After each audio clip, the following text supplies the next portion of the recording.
تبارك الذي نزل الفرقان على عبده ليكون للعالمين نذيرا.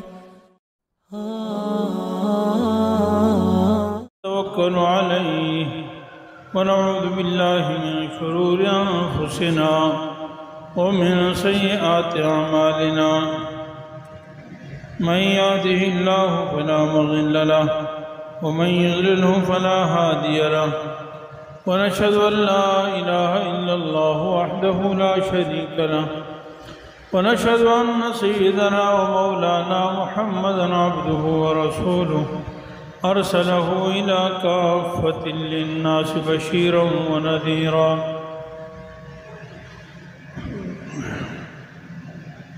وداعيا إلى الله بإذنه وسراجا منيرا. أما بعد فأعوذ بالله من الشيطان الرجيم. بسم الله الرحمن الرحيم.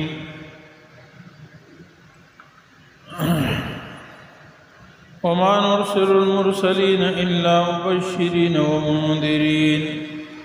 صدق الله العلي العظيم وصدق رسوله النبي الحبيب الكريم. ونحن على ذلك لمن الشاهدين والشاكرين والحمد لله رب العالمين. اللهم صل على محمد وعلى آل محمد كما صليت على إبراهيم وعلى آل إبراهيم إنك حميد مجيد. اللهم بارك على محمد وعلى آل محمد كما باركت على إبراهيم وعلى آل إبراهيم إنك حميد مجيد. رب اشرح لي صدري ويسر لي أمري واحلل عقدة من لساني يفقهوا قولي. رب زدني علما. سب تعریفیں اللہ جل جلالہ کے لیے ہیں.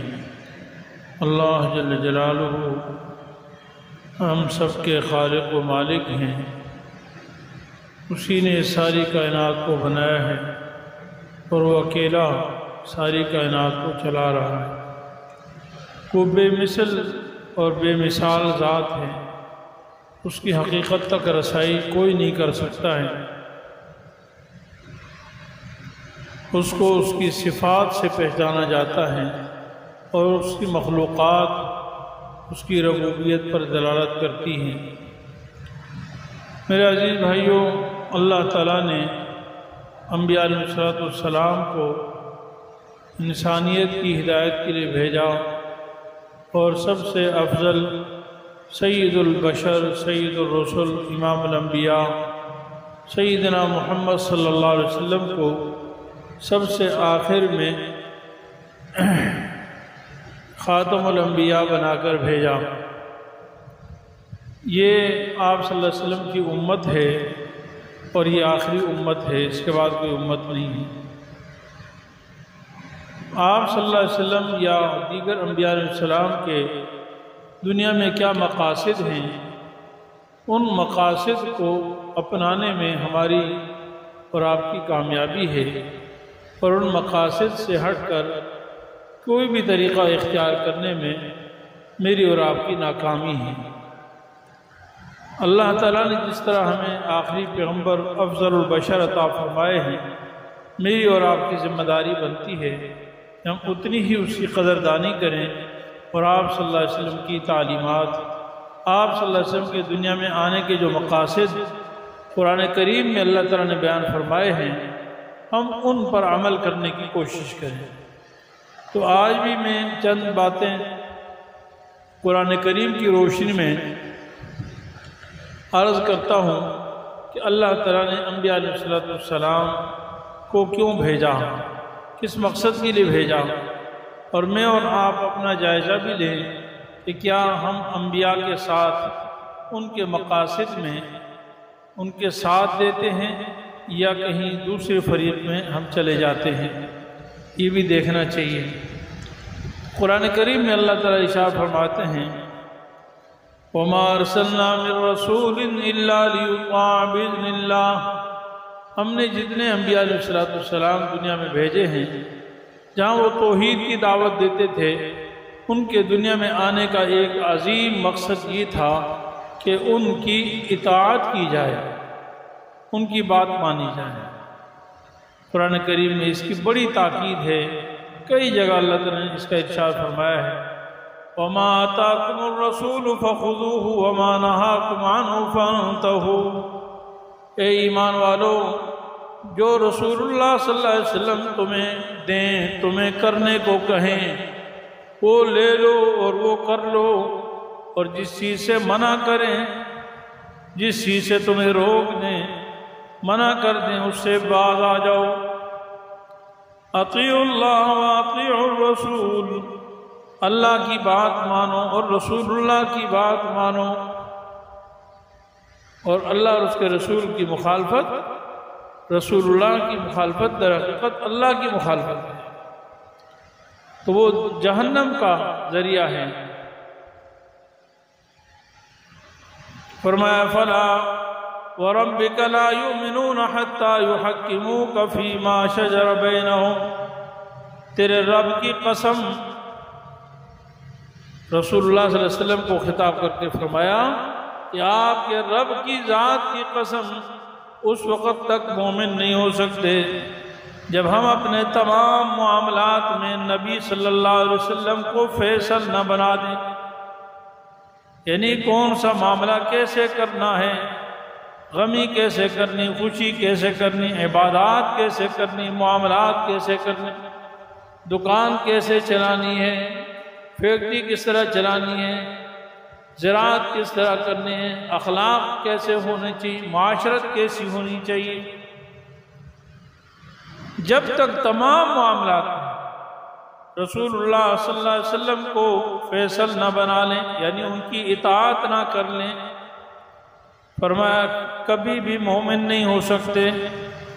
ایمان کے لیے شرط ہے، رسول اللہ صلی اللہ علیہ وسلم کی محبت کے صرف نرے دعوے نہیں ہیں بھائی، کرنا پڑتا ہے، اپنی ساری زندگی آپ صلی اللہ علیہ وسلم کی اطاعت و فرمانبرداری کرنی، پیدائش سے لے کر موت تک، بیت الخلاء سے لے کر بیت اللہ تک، اور گھر کی دہلیز سے لے کر تخت و تاج تک، سلطنت و حکومت تک، وہ کرنا ہے جو سرکار دو عالم صلی اللہ علیہ وسلم نے فرمایا ہے۔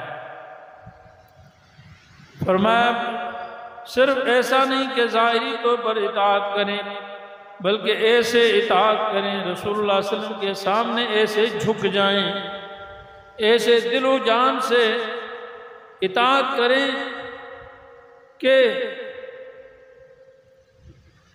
ذرا بھی دل میں تنگی محسوس نہ ہو۔ ایک تو ہے نا کہ آدمی نماز پڑھتا ہے لیکن تنگی سے پڑھتا ہے، داڑھی رکھتا ہے لیکن تنگی سے، کہتا اچھا نہیں لگ رہا، خاتون پردہ کرتی ہے میری ماں اور بہن، لیکن پریشان ہیں کہ یار یہ کیسا حکم ہے، نہیں، ثم لا یجدوا فی انفسہم حرجا، ذرہ بھر تنگی محسوس نہ ہو، مما قضیت، حضور کے فیصلے پر، وَيُسَلِّمُوا تَسْلِيمًا، پورے جھک سکتے۔ فرمایا وَلَوْ أَنَّهُمْ فَعَلُوا مَا يُوعَظُونَ بِهِ لَكَانَ خَيْرًا لَهُمْ، میں اور آپ قیامت تک آنے والے مسلمان اہل ایمان اگر نبی کی بات پر پوری اطاعت و فرما برداری کر لیں، مان لیں، اور وہ کام کر گزریں جس کی انہیں نصیحت کی جا رہی ہے، واعظ کیا جا رہا ہے، لَكَانَ خَيْرًا لَهُمْ، یہ ان کے لیے بہتر ہے، دنیا میں بھی بہتر، آخرت میں بھی بہتر، دنیا میں بھی حضور کی اطاعت میں کامیاب، آخرت میں بھی کامیاب ملے گی۔ تو سارے کے سارے انبیاء علیہ السلام صرف اس مقصد کی جائیں کہ ان کی بات مانی جائے۔ میرے عزیز بھائیوں، اگر ہم نرے دعوے کریں جی ہم تو بڑے عاشق رسول ہیں، نعتیں پڑھی جائیں تو جھوم جائیں، واہ جھوم رہے ہیں، بلکہ خود نعتیں پڑھ رہے ہیں اور جھومتے جا رہے ہیں، چہرہ دیکھو تو مسلمان کا نہیں، لباس دیکھو تو مسلمان کا نہیں، معاملات دیکھو تو اسلام نظر نہیں آتا، معاشرت دیکھو تو اسلام نظر نہیں آتا، سیاست و حکومت دیکھو تو اسلام نظر نہیں آتا۔ اللہ اکبر! کہ میں نہیں کہہ رہا، بھائی ناراض نہیں ہونا، یہ اللہ کا قرآن کہہ رہا ہے۔ ہم نے انبیاء علیہ السلام کو صرف نعرے بازی کے لیے نہیں بھیجا، انبیاء علیہ السلام کو دیکھنا ہے، سمجھنا ہے تو صحابہ کو دیکھو۔ کیا صحابہ نعرے لگاتے تھے؟ صحابہ نعت پڑھتے اور جھومتے تھے؟ صحابہ کرام میں یہ چیزیں نہیں تھی۔ حضرت حسان بن ثابت رضی اللہ عنہ کے بارے میں آتا ہے کبھی کبھی کوئی نعت پڑھ لی، اور وہ احادیث میں چند اشعار آتے ہیں، رسول اللہ صلی اللہ علیہ وسلم ہر آئے دن نعتیہ پوری رات محفلیں ہوتی، یہ بھی نہیں تھا صحابہ میں۔ صحابہ کام کے آدمی تھے، باتوں کے نہیں تھے، وہ کردار کے غازی تھے، گفتار کے غازی نہیں تھے۔ وہ مجاہد بن کر کبھی بدر میں نظر آتے تھے، کبھی احد میں نظر آتے تھے، کبھی حنین میں نظر آتے ہیں۔ کسی کی ٹانگ زخمی ہے، کسی کا سر زخمی ہے، کسی کے ہاتھ کٹے ہوئے ہیں، کسی کے کمر پہ زخم ہوئے ہیں جل کر، کوئلوں پر کوئی لیٹا ہوا ہے، کوئی گرم تپتی ہوئی ریت پر اس کو گھسیٹا جا رہا ہے، لیکن وہ حضور کی عشق و محبت میں ایک ذرہ کمی نہیں آتی۔ آج ہم حضور کے نام لیوا ہیں لیکن خواہشات چھوڑنے کے لیے تیار نہیں۔ اللہ کے احکام پورے کرنا، خواہشات لذات چھوڑنے کے لیے تیار نہیں۔ تو انبیاء علیہ السلام کے دنیا میں آنے کا مقصد یہ ہے کہ ان کی اطاعت کی جائے۔ میں اور آپ اپنے اپنے گریبان میں جھانکیں کہ ہم زندگی میں اللہ اور اس کے رسول کی کتنی اطاعت کرتے ہیں۔ اگر کرتے ہیں تو الحمدللہ، اگر نہیں کرتے تو فکر کی ضرورت ہے۔ یاد رکھیں اللہ کا قرآن کچھ اور کہہ رہا ہے اور میں کچھ اور دین سمجھ لوں، نہیں۔ دین کامیابی چاہتے ہو تو اللہ کے قرآن نے جو بتایا، فرمایا کل حزب، اپنے ہر آدمی نے اپنا دین بنایا ہوا اور اس کو وہ سمجھتا ہے میں کامیاب ہوں۔ کوئی سمجھ رہا ہے بس فلانا کام کر لیا بہت دینداری ہے، بھائی فلانا کام کر لیا بہت دینداری ہے۔ کوئی کہتا ہے میں سچ بولتا ہوں، جھوٹ تو نہ بولتا۔ کوئی کہتا ہے میں کسی کو تکلیف نہیں دیتا بھلے حرام کھاؤں۔ کوئی کیا کہتا ہے، کوئی، ہر آدمی نے اپنا دین بنایا ہوا ہے اور اس پہ کامیابی سمجھ رہا ہے۔ اللہ کا قرآن کہہ رہا ہے کہ دین نبی کی اطاعت ہے اور ساری زندگی اطاعت و فرمانبرداری۔ ایسے ہی قرآن کریم نے یہ بھی ارشاد فرمایا کہ ہم نے جتنے انبیاء علیہ السلام بھیجے ہیں ان کی بعثت کا ایک مقصد اور یہ بھی ہے، ایک اور مقصد یہ بھی ہے، وَمَا نُرْسِلُ الْمُرْسَلِينَ إِلَّا مُبَشِّرِينَ وَمُنذِرِينَ۔ جتنے انبیاء علیہ السلام ہم نے بھیجے ہیں سب کے بھیجنے کا ایک مقصد یہ بھی تھا کہ وہ لوگوں کو نیکیوں پر خوشخبریاں سنائیں اور برائیوں پر ان کو ڈرائیں۔ یہ اللہ تعالیٰ فرما رہے سارے انبیاء کو ہم نے اس لیے بھیجا ہے، یہ مشترکہ پیغام ہے۔ سارے انبیاء علیہ السلام کا ایک مقصد تھا اور وہ یہ کہ نیکیوں پر لوگوں کو خوشخبریاں سنائیں، لوگوں کی حوصلہ افزائی کریں، ان کی داد رسی کریں، ان کی مدد کریں، ان کا تعاون کریں، ان کو حوصلہ بڑھائیں، ان کی شوق بڑھائیں، اور جب وہ برائی کریں تو ان کو ڈرائیں کہ ارے نہیں یہ تو ہلاکت ہے، یہ بربادی ہے، یہ ناکامی ہے، یہ گمراہی ہے۔ یہ انبیاء علیہ السلام کی بعثت، رسلا مبشرین ومنذرین، فرمایا کہ ہم نے انبیاء علیہ السلام کو بھیجا خوشخبریاں دینے والے اور ڈر سنانے والے، لئلا یکون للناس علیہم حجہ، علی اللہ حجہ، تاکہ لوگوں کو اللہ پر کوئی دلیل باقی نہ رہے۔ تو یہ انبیاء علیہ السلام کی بعثت کا مقصد تھا، اور رسول اللہ صلی اللہ علیہ وسلم کا تو نام ہی بشیر و نذیر ہے، مبشرا و نذیرا، بشیرا و نذیرا۔ قرآن کریم میں ایک جگہ نہیں کئی جگہ ہے ہم نے حضور صلی اللہ علیہ وسلم کو خوشخبری دینے والا بھیجا اور ڈر سنانے والا، ڈرانے والا بھیجا۔ خوشخبریاں دینے کا مطلب کیا ہے؟ لوگوں کو اچھائیوں پر ان کا ساتھ دینا ہے، ان کی حوصلہ افزائی کرنا، ان کو داد دینا۔ اور جب لوگ گناہ کریں، اللہ کی نافرمانی کریں، اللہ کی ناراضگی کا کام کریں تو ان کو ڈرانا۔ صحابہ کرام کا یہ صفت تھی۔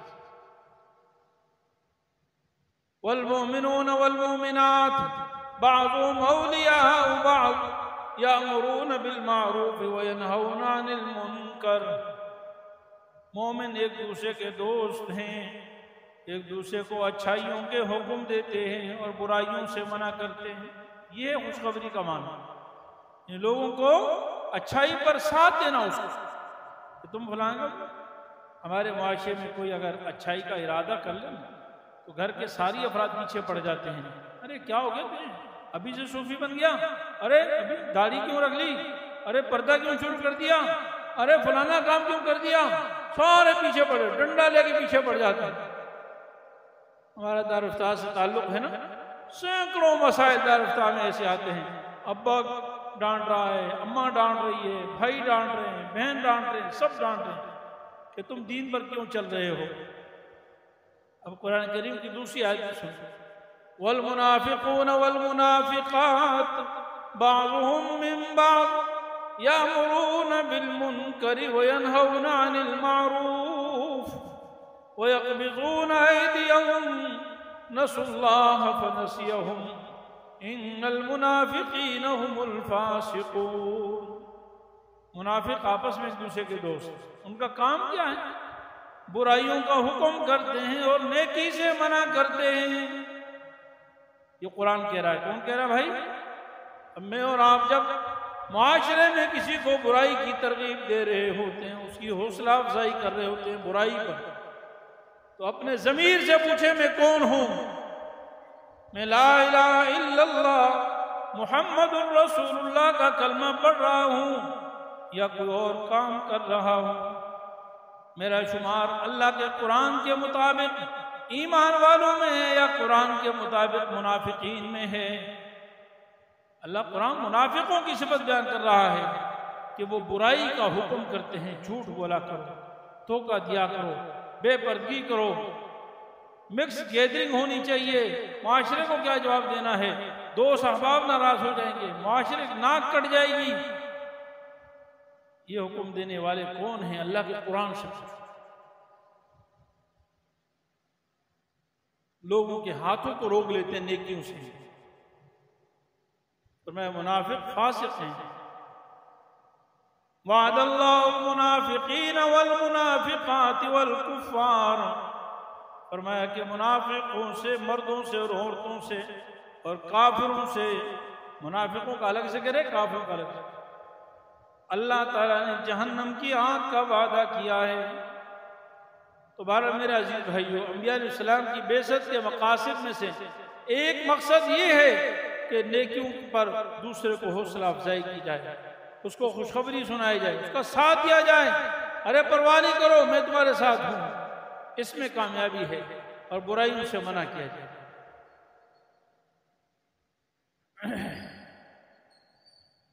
قرآن کریم میں اللہ تعالیٰ نے انبیاء علیہ السلام کی بعثت کے کچھ اور بھی مقاصد بیان فرمائے، خصوصاً سرکار دو عالم صلی اللہ علیہ وسلم کی بعثت کے 4 مقاصد قرآن کریم میں 4 جگہوں پر ایک ہی انداز میں بیان فرمائے ہیں، جس کو ہم پڑھتے ہیں لقد من اللہ علی المؤمنین، اللہ تعالیٰ نے ایمان والوں پر بڑا احسان فرمایا۔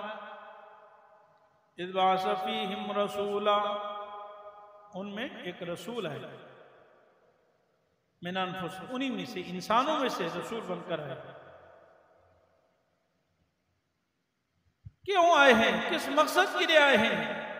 اللہ نے 4 مقاصد بیان کیے اور وہ آپ سے ان کے ذمے فرض قرار دیے ہیں کہ آپ یہ کریں۔ دوسری جگہ اللہ فرماتے یا ایھا الرسول بلغ ما انزل الیک من ربک، اے نبی ہم نے آپ کی طرف جو کچھ نازل کیا ہے وہ آپ امت کو پہنچا دیجئے۔ وَإِن لَّمْ تَفْعَلْ فَمَا بَلَّغْتَ رِسَالَتَهُ، اگر آپ نے وہ نہیں پہنچایا تو پھر آپ نے رسالت کا حق ادا نہیں کیا۔ میرا اور تمام اہل سنت والجماعت کا، امت مسلمہ کا یہ عقیدہ ہے کہ رسول اللہ صلی اللہ علیہ وسلم دنیا میں جس مقصد کے لیے آئے اپنے مقصد کو 100% مکمل کر کے گئے. دین کا کوئی حصہ ایسا نہیں جو بتلائے بغیر آپ صلی اللہ علیہ وسلم دنیا سے چلے گئے. تو 4 مقاصد حضور صلی اللہ علیہ وسلم کے قرآن میں بیان فرمائے ہیں. پہلا مقصد یتلو علیہم آیاتک، یتلو علیہم آیاتک، کہ نبی اللہ کی آیتیں لوگوں پر تلاوت کرتے ہیں، یعنی لوگوں کو قرآن کا پڑھنا سکھاتے ہیں. قرآن کیسا پڑھنا ہے؟ قرآن عربی زبان میں بلسان عربی مبین، خالص عربی زبان میں اللہ نے قرآن نازل فرمایا. قرآن پڑھنے کا اپنا انداز، اپنا لب و لہجہ، اپنے مخارج، اپنی صفات ہیں. عام عربی کے وہ قواعد نہیں. قرآن کو ترتیل سے پڑھنا ضروری ہے، اور نبی صلی اللہ علیہ وسلم دنیا میں خاص اس مقصد کے لیے آئے تھے کہ لوگوں کو قرآن پڑھنا سکھائیں. میں اور آپ اپنے گریبان میں جھانکیں، ہمیں قرآن کتنا آتا ہے، ہم حضور کے اس مقصد کو کتنا پورا کرتے ہیں. ہماری تعلیم میں سب سے ادنا درجے کی تعلیم، جس کے لیے ہمارے پاس نہ پیسہ ہے نہ جس کے لیے ہمارے پاس وقت ہے. دوسرے سارے دنیا کے دھندوں سے، تعلیم سے کوئی وقت بچ گیا، آدھا گھنٹہ 15 منٹ تو وہ قرآن کو دے دیں گے. وہ بھی بڑی غنیمت ہے کہ کوئی آدھا گھنٹہ دے، نہ تو اس کے لیے بھی وقت. بڑے بڑے وزیر، بڑے بڑے MNA MPA جن کو قل ہو اللہ تک نہیں آتی، یہ ان کی بات نہیں کر رہا کہ صرف ان کو نہیں آتی، ہم سب کو نہیں آتی. وہ ہمارے ترجمان ہیں، وہ اسی معاشرے سے اٹھ کر گئے ہیں، ہم نے ان کو اپنا بڑا بنایا ہے، ہم نے ان کو آقا بنایا ہے.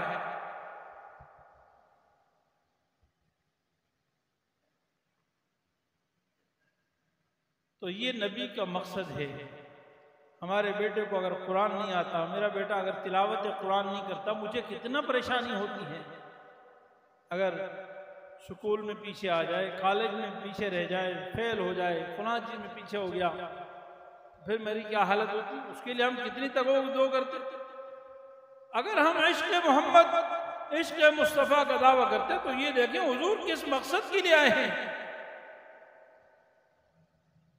دوسرا مقصد فرمایا وَيُعَلِّمُهُمُ الْكِتَابَ وَالْحِكْمَةَ، دوسرا مقصد قرآن کی تعلیم ہے، اور تیسرا مقصد حدیث کی تعلیم. آپ ان کو قرآن بھی پڑھائیں، قرآن کا ترجمہ، قرآن کی تفسیر، قرآن کی تشریح، قرآن کی وضاحت ان کو کر کے دیں، اور پھر حدیث بھی ان کو پڑھائیں. یہ تیسرا مقصد ہے. اس کو بھی دیکھ لیں بھائی ہم کتنا کر لیں. یہ رسول اللہ کی بعثت کا مقصد ہے، جس کے بارے میں کل قیامت کے دن مجھے اور آپ کو بھی جواب دینا ہوگا کہ آپ نے قرآن کی کیا خدمت کی. آپ صلی اللہ علیہ وسلم نے اپنی آخری خطبے میں تو فرما دیا تھا اللہم اشہد، اے اللہ تو گواہ رہنا میں ساری انسانیت کو جو تیرا پیغام تھا وہ پہنچا چکا ہوں. فَلْيُبَلِّغِ الشَّاهِدُ مِنْكُمُ الْغَائِبُ، اب جتنے حاضرین ہیں ان کی ذمہ داری ہے غائبین تک پہنچانا. علماء فرماتے ہیں کہ حاضرین سے مراد جس تک یہ حدیث شریعت پہنچ جائے، اور غائبین سے بات اپنی اگلی نسل کو پہنچانا، اپنی اگلی نسل کو قرآن اور حدیث پہنچانا. یہ ہماری ذمہ داری ہے. یہ حضور صلی اللہ علیہ وسلم کی بعثت کا مقصد ہے. آج چوتھا مقصد قرآن کریم نے فرمایا وَيُزَكِّيهِمْ، لوگوں کے اخلاق صحیح کرنا، یعنی کفر اور شرک، غیر اللہ کی محبت، تکبر اور حسد اور بغض اور تعصب کو ختم کرنا، اور ایمان، اللہ کی ذات کا یقین، عاجزی اور انکساری، تواضع، ایثار، قربانی، ہمدردی، یہ پیدا کرنا. یہ انبیاء علیہ السلام. تو میرے عزیز بھائیوں، مجھے اور آپ کی ذمہ داری ہے کہ ہم رسول اللہ صلی اللہ علیہ وسلم کی امتی ہیں. آپ صلی اللہ علیہ وسلم جس مقصد کے لیے دنیا میں آئے، اپنی جان مال اپنی صلاحیت اس کے لیے لگائیں۔ 100% ہم تبھی کامیاب ہو سکتے ہیں جب حضور کے نقش قدم پر چلیں گے اور حضور کی اتباع کریں گے، اور اگر وہ نہیں کریں گے تو ہم کامیاب نہیں ہو سکتے۔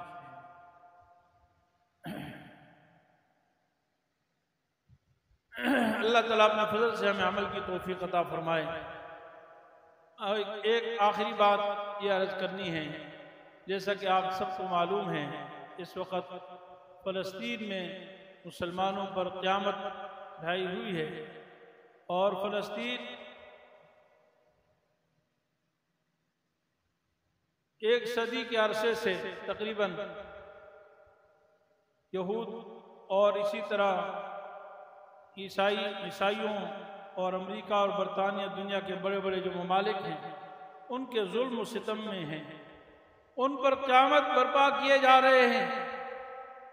فلسطینیوں کا غزہ جو ہے فلسطینیوں کا اپنا علاقہ ہے، جہاں سازش کے تحت یہودیوں کو لا کر آباد کیا گیا، اور یہاں پر غزہ کو تقریباً 2006 سے لکھا ہے کہ اس کو جیل کی حیثیت دی ہے، یہاں لوگ فاقوں سے مر رہے تھے۔